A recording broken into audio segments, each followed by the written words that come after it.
After discussing the qualities of a good algorithm, now we are going to discuss about some examples of algorithm. I welcome all of you to Intellect Coaching Center's YouTube channel. अच्छा, अब कुछ examples देख लेते हैं हम लोग। और पहली जो एग्जाम्पल है किताब के अंदर मौजूद, तो बिल्कुल रियल लाइफ एग्जाम्पल है। और उसके अंदर जो हमारे पास ऑब्जेक्टिव है वो क्या है? We are going to make a cup of tea. हमें एक कप चाय बनानी है और उसके लिए हमें क्या क्या स्टेप्स फॉलो करने पड़ते हैं, लेट्स सी। याद रखिएगा, कोई सा भी आप एल्गोरिथम लिखने के लिए जा रहे हो, उसका पहला स्टेप स्टार्ट होता है और लास्ट स्टेप स्टॉप होता है। तो ये दो स्टेप्स तो कंपलसरी हैं। अब बाकी जो बीच की कहानी है वो डिफरेंट हो सकती है। अच्छा, अब स्टार्ट के बाद जो पहला स्टेप है, यानी कि स्टेप नंबर 2, उसमें बोलते हैं कि place the fresh water in a pot of और अ केटल, यानी कि एक देगची में आप कुछ पानी डाल लीजिए। Step number 3 is boil the water, पानी को बॉयल कर लीजिए। Step number 4, put the black tea leaves in that pot, यानी कि जिसको हम लोग हमारी जबान में चाय की पत्ती कहा जाता है, उसको आप जो केटल है या पॉट है आप उसमें डाल दीजिए। After that add some milk into that pot, उसके बाद आप थोड़ा सा दूध डाल दीजिए। Step number 6 says add some sugar, जो लोग शुगर के साथ चाय को पीना पसंद करते हैं उनके लिए स्टेप है कि वो शुगर ऐड कर दें। और the last step is boil for some time.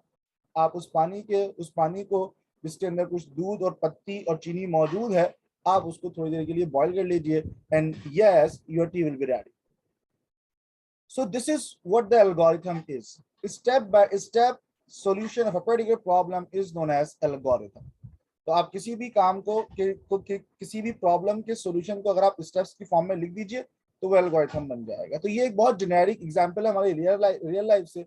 Now let's discuss about algorithm number 2, जिसमें कहते हैं कि एल्गोरिथम नंबर 2 से सम ऑफ टू नंबर्स, यानी कि हमें दो नंबर्स का सम करना है। अब आप खुद सोच लीजिए कि सबसे पहला स्टेप क्या होगा, स्टार्ट, और जो लास्ट स्टेप होगा वो क्या होगा, स्टॉप। अच्छा, अब दो नंबर्स का सम करने के लिए आप ये सोचें कि ह्यूमन कैसे सोचता है। ह्यूमन के सोचने का तरीका ये है कि मैं दो नंबर्स इनपुट लूंगा और उनको फिर सेव करवा दूंगा। लेकिन याद रखिएगा कि हम लोग प्रोग्रामिंग के अंदर, हम लोग एल्गोरिथम्स राइटिंग के अंदर जो हमारा काम है वो ये होता है कि जितने भी वेरिएबल्स हमें इस्तेमाल करने होते हैं उनको हम पहले डिक्लेयर कर लेते हैं। तो स्टेप नंबर 2 में लिखा हुआ है declare variables num1 num2 and some. और आपको याद होगा कि गुड क्वालिटीज ऑफ एल्गोरिथम के अंदर मैंने बताया था कि आपको पता होना चाहिए कि how many inputs and outputs you will be having. तो I will be having two inputs, that is num1 and num2, and I will be having a single output, that is sum. तो तीन variables मैंने बना लिए। Step number 3 में मैंने क्या किया, इनपुट ले रहा हूँ read values num1 and num2।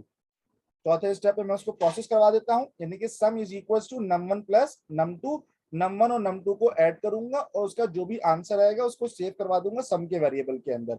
और स्टेप नंबर 5 के अंदर, अच्छा अब स्टेप नंबर 4 के अंदर मेरा आंसर तो आ चुका, वो सेव किस में हुआ है, सम के अंदर, लेकिन अभी तक मैंने आउटपुट दिया नहीं है।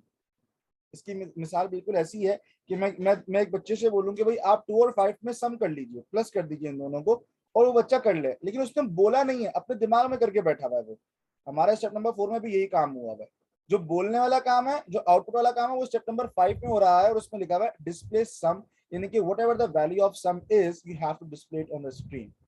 ठीक है, और जो लास्ट स्टेप है that is stop. Algorithm number 3 says कि you have to take the average of 3 numbers.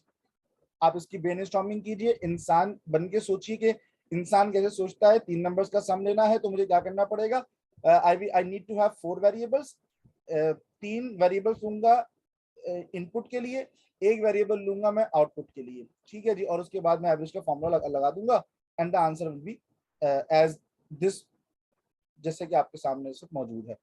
अच्छा, step number 1 start, last step is stop. Step number 2 में क्या करूंगा, मैं वेरिएबल्स को डिक्लेयर करूंगा। मैंने बता दिया था मेरे पास 4 वेरिएबल्स होंगे, 3 इनपुट के एक आउटपुट का।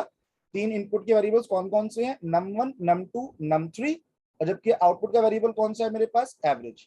अच्छा, स्टेप नंबर 3 में क्या कर रहा हूँ, इनपुट ले रहा हूँ, यानी कि read values num1 num2 and num3। Again ये वेरिएबल्स के नाम है, it could be A B C, it could be X Y Z, it could be n1 n2 n3 and so on so forth. ये आपकी मर्जी है कि आप वेरिएबल्स के नाम क्या रखते हैं। मैं अपनी आसानी के लिए num1 num2 एंड num3 रख रहा हूँ। स्टेप नंबर 4 में मुझे क्या करना है, फॉर्मूला अप्लाई करना है एवरेज का। तो एवरेज में करना क्या होता है कि मैं इन तीनों को प्लस करूंगा और डिवाइड बाय 3 कर दूंगा। सो num1 plus num2 plus num3 and divided by 3, again अभी आंसर एवरेज में सेव हुआ हुआ है, मैंने डिस्प्ले नहीं करवाया। स्टेप नंबर 5 में मैं उसको डिस्प्ले करवा रहा हूँ, that is display average. Done. Let's talk about step number 4। In step number 4 we are going to find the volume of a box. और वॉल्यूम का फॉर्मूला आप सबको पता होगा कि तीन साइड्स होती हैं इसके अंदर, लेंथ, ब्रेथ यानी कि विड्थ और हाइट, तीन चीजें। तो अगर आप ब्रेनस्टॉर्मिंग करें तो you need to have 4 variables, 3 variables input के लिए, एक वेरिएबल आउटपुट के लिए होना चाहिए, यानी कि लेंथ, विड्थ और हाइट, ये 3 इनपुट लिए जाएंगे, जबकि वॉल्यूम जो है वो इसका आउटपुट दिया जाएगा। सबसे पहला स्टेप स्टार्ट किया, लास्ट स्टेप स्टॉप किया। स्टेप नंबर 2 के अंदर मैं क्या करता हूँ, वेरिएबल्स को डिक्लेयर करता हूँ, जो कि मैं यहाँ पे कर रहा हूँ, declare variables length, width, height and volume. Step number 3 के अंदर मैं क्या करता हूँ, इनपुट देता हूँ, read values length, width and height. Step number 4 में मैं फॉर्मूला अप्लाई कर देता हूँ, volume is equal to length into width into height. अब ये इन तीनों को मल्टीप्लाई करने के बाद जो आंसर सेव हुआ है वो कहाँ पे हुआ है, वॉल्यूम में सेव हुआ है, अभी शो नहीं करवाया। हाँ, स्टेप नंबर 5 में मैं इसको डिस्प्ले करवा रहा हूँ, display volume, that's it. Last but not the least, algorithm number 5 is कि we have to calculate the percentage. अभी 9th क्लास का रिजल्ट आया आप लोगों का, आप लोगों ने अपनी परसेंटेज निकाली होगी। परसेंटेज निकालने का फॉर्मूला क्या होता है, obtain marks divided by total marks multiplied by 100। ठीक है जी। अब अगर आप गौर करें तो obtain marks divided by total marks और मल्टीप्लाई बाय 100, तो इसका मतलब ये कि दो इनपुट्स मेरे पास हो गए, मुझे ऑब्टेन मार्क्स भी देने पड़ेंगे और टोटल मार्क्स भी देने पड़ेंगे। और आउटपुट के लिए मेरे पास एक वेरिएबल है, वेरिएबल मुझे बनाना पड़ेगा। लेट्स सपोज मैं उसका नाम परसेंटेज लिख लेता हूँ। एल्गोरिथम की तरफ आइए। स्टेप नंबर 1 के अंदर मैंने स्टार्ट किया, आखिरी स्टेप मेरा स्टॉप है। अब मैं दूसरे स्टेप में क्या करता हूँ, जो जो वेरिएबल्स मैंने इस्तेमाल करने हैं मैं उनको डिक्लेयर कर लेता हूँ, 2 variables for input and 1 variable for output. तो ऑब्टेन मार्क्स के लिए मैंने यहाँ पे पार्ट लिख लिया और टोटल मार्क्स के लिए यहाँ पे टोटल लिख दिया है, और परसेंटेज जो आएगी मेरे पास उसका नाम मैंने परसेंटेज ही लिख दिया है।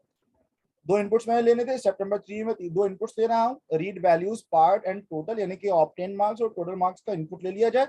स्टेप नंबर 4 के अंदर मैंने फॉर्मूला अप्लाई कर दिया परसेंटेज का, part divided by total multiply by 100, या फिर part multiply by 100 divide by total, both make same sense, दोनों से रिजल्ट आपका बिल्कुल सही आएगा। तो परसेंटेज मेरे पास कैलकुलेट हो चुकी है स्टेप नंबर 4 के अंदर। स्टेप नंबर 5 इस्तेमाल कर रहा हूँ in order to display the percentage, and yes this is done. Let's discuss another important topic, 1.3, that is flowchart. Flowchart बहुत आसान सी चीज है, और बेसिकली अगर आपको एल्गोरिथम समझ में आ गया तो फ्लोचार्ट आपके लिए बहुत आसान होगा, क्योंकि फ्लोचार्ट क्या चीज है, ग्राफिकल रिप्रेजेंटेशन ऑफ एल्गोरिथम। अगर आप ग्राफिकल फॉर्म में, पिक्टोरियल फॉर्म के अंदर अगर आप शो करेंगे तो एल्गोरिथम को, तो वो फ्लो चार्ट कहलाएगा। ठीक है। अच्छा, इसका फायदा क्या है कि अगर आपने रियल लाइफ में देखा हो कि मैं आपको बल्कि डेटा दे दूं, मिलियंस या बिलियंस का डेटा दे दूं मैं आपको, और मैं आपसे कहूं कि आप इसमें से चीजें देख लीजिए, मैं आपसे कुछ सवाल पूछने वाला हूं, so definitely it will be really difficult for you कि आप उसको एनालाइज कर सकें। लेकिन हाँ, अगर आपको मैं उसके ग्राफ्स बना के दे दूं, मैं आपको उसके चार्ट्स बना के दे दूं, मैं आपको उसको इमेजेस की, पिक्चर्स की फॉर्म में दे दूं, so yes that will be quite easy for you. और इसकी बहुत आसान सी मिसाल ये है कि अगर आप let's suppose intellect coaching centre तशरीफ लेके आना चाह रहे हैं और मैं आपको रास्ता गाइड कर रहा हूं, और आप मेरे साथ कॉल पर हैं, तो मैं आपसे कहूंगा भाई turn left, turn right, turn left, turn right, तो इट इज लाइकली पॉसिबल कि आपसे गलती हो जाए, इट इज लाइकली पॉसिबल कि आपसे गलती हो जाए।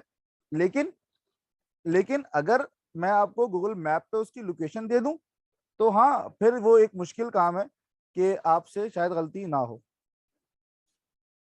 क्योंकि गूगल मैप के अंदर जो आपके पास लोकेशन आ रही होगी वो पिक्चोरियल फॉर्म में और ग्राफिकल फॉर्म में आ रही होगी, सो वो आपको एक बहुत बेहतर रिजल्ट दे सकता है। ठीक है, तो ये फायदा है फ्लो चार्ट का। जी, नेक्स्ट टॉपिक है कि फ्लो चार्ट के symbols. So flow chart algorithm में तो कोई सिंबल्स नहीं थे हमारे पास, लेकिन चूंकि ये ग्राफिकल रिप्रेजेंटेशन है तो इसके अंदर we need to follow symbols, क्योंकि चूंकि ये सिंबॉलिक रिप्रेजेंटेशन है। अच्छा, अब इसके अंदर the first one is start. मैंने बताया था कि जो पहला स्टेप होता है वो स्टार्ट होता है, और जो लास्ट स्टेप होता है वो स्टॉप होता है, और दोनों के लिए सिंबल एक ही इस्तेमाल किया जा रहा है, दैट इज ओवल। और आप स्टार्ट और स्टॉप दोनों को देख लीजिए, दोनों ओवल की शेप में है।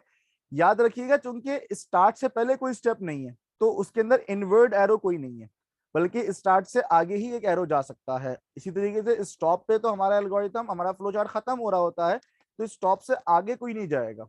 ठीक है, तो स्टॉप से ऊपर जो ऊपर एरो आएगा, स्टॉप से आगे कोई एरो नहीं जाएगा। Number 2 is arrows. तो एरोज जो है ना, हमें हमारी डायरेक्शन को बता रहे होते हैं कि हमने किस तरफ जाना है। वैसे तो बुनियादी तौर पे तो एल्गोरिथम फ्लो चार्ट बनाना बहुत आसान सा काम है, हमेशा ऊपर से नीचे की तरफ ही डायरेक्शन आ रही होती है, but this is not true for all the cases.